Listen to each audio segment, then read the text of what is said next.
Hey guys, तो आज मैंने सोचा कि इस बुक को डिस्कस करते हैं। तारीख इब्न कसीर या अलबदाया वन निहाया। अलबदाया वन निहाया का अगर इंग्लिश में ट्रांसलेशन की जाए तो it means the beginning and the and.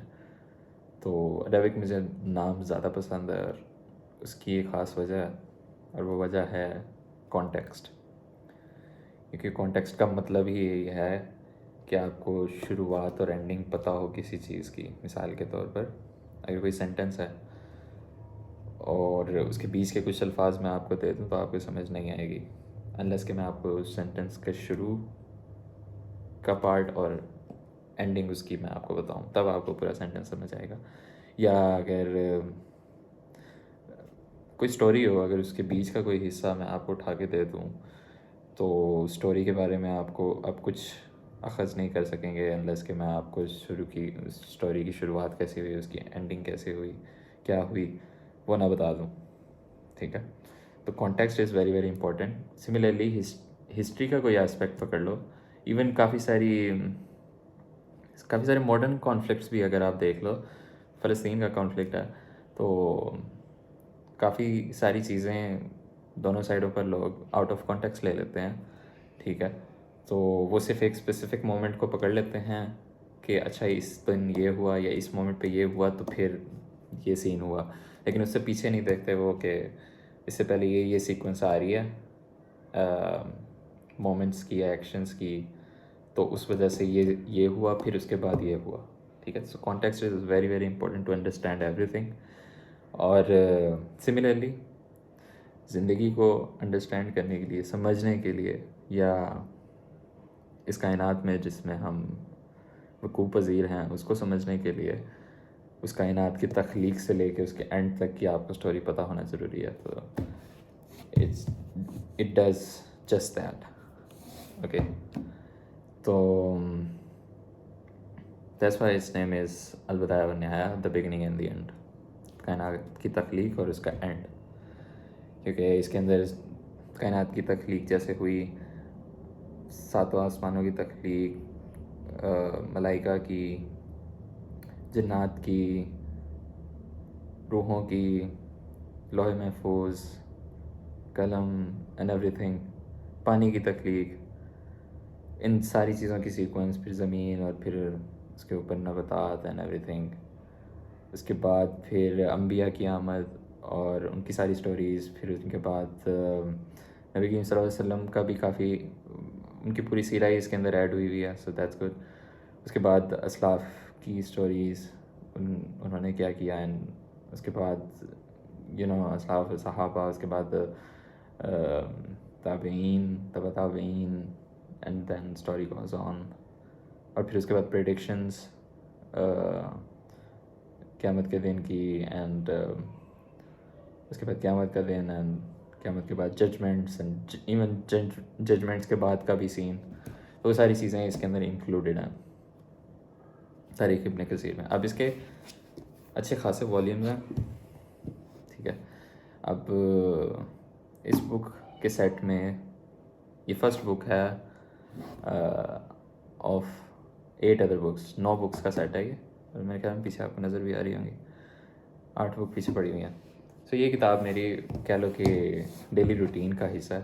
ठीक है, सोने से पहले जब भी टाइम निकलता है तो बंदा पढ़ लेता है। सो एक मेजर बुक मैंने रखी होती है कि जो तकरीबन पूरे साल के लिए कमिट करनी होती है। ऑलमोस्ट इसको तो साल तक ही जाना है, तो मैंने कहा इसको देख लेते हैं, डिस्कस कर लेते हैं। So main thing is the context. Now अब मैं क्या सोच रहा था, मैं भूल गया। खैर, आई गेस आज के लिए इतना ही। हाँ, याद आ गया।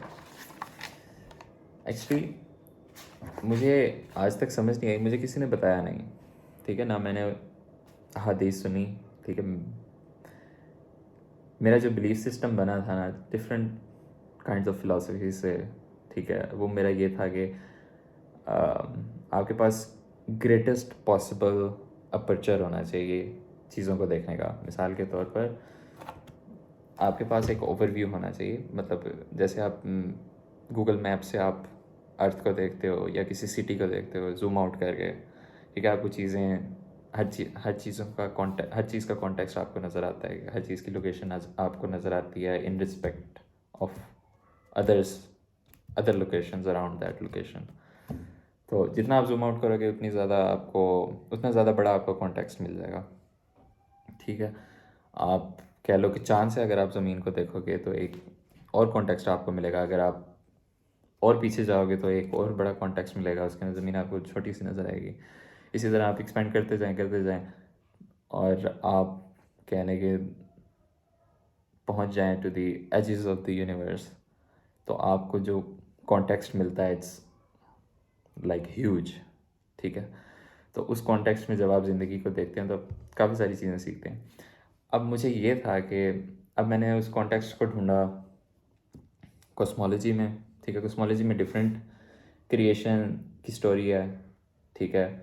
इवन डिफरेंट स्टोरीज़ भी हैं, डिफरेंट थ्योरीज़ भी हैं, कुछ ज़्यादा प्लॉजिबल हैं, कुछ को डिस्कस करते हैं साइंटिस्ट। तो उसमें कॉस्मोलॉजी में आप ये देखते हैं कि सूरज कह रहा हूँ कि एक स्टार किस तरह पैदा होता है, उसकी एंडिंग है, और स्टार्स की टाइप्स, हमारा स्टार किस टाइप का है और वो किस तरह उसकी डेथ होगी, तो उस हिसाब से ही हमारी अर्थ की भी एंडिंग होगी। सो बिगनिंग और एंडिंग अगर आप कॉस्मोलॉजी में देखें तो उस हिसाब से आपको थ्योरीज मिलती हैं, ठीक है। एक वो हिस्सा आ गया। अब आप रिलीजन में भी आपको एक्सप्लोर करें, जितने ज़्यादा कह लो कि आपको एंगल्स मिल सकते हैं कॉन्टेक्स्ट के, वो आपको इकट्ठे करने चाहिए, ठीक है। आप कॉस्मोलॉजी में आप देख लें, अब उसके बाद आप रिलीजन में भी देख लें। रिलीजन में आपको, आपके लिए आसानी हो जाती है जब आपको इस तरह की बुक्स मिल जाएँ, ठीक है, the beginning and the and. तो और फिर जब मैंने ये बुक खोली, अब मुझे आइडिया नहीं था, मुझे नहीं लगता था कि कुरान हदीस में इतना बड़ा पर्सपेक्टिव होगा। मैंने किसी से सुना नहीं था कि आपके पास ग्रेटेस्ट पॉसिबल अपर्चर हो चीज़ों को देखने का, you know, as very zoomed out lens, ठीक है। हमें हमेशा बहुत बारीक चीज़ों पे नज़र डाली गई है कि ये नहीं करना, वो नहीं करना, इस तरह ये नहीं करना, वो नहीं करना। सो तो मुझे हमेशा ये रहा कि हमें दूसरा वाला लेंस क्यों नहीं मिला, यू नो।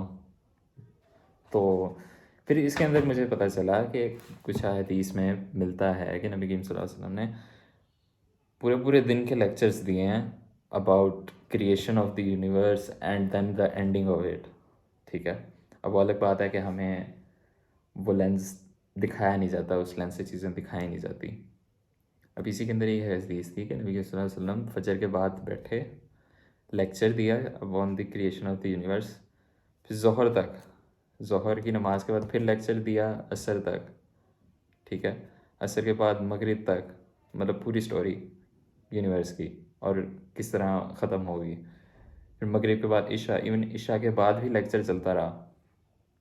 सो इससे पता लगता है कि नबी करीम सल्लल्लाहु अलैहि वसल्लम ने कॉन्टेक्स्ट दिया था, ठीक है, जो कि हमें नहीं मिलता अगर हम किसी से सीखें इस्लाम या कुरान सीखें या कुरान और हदीस की तालीम लें।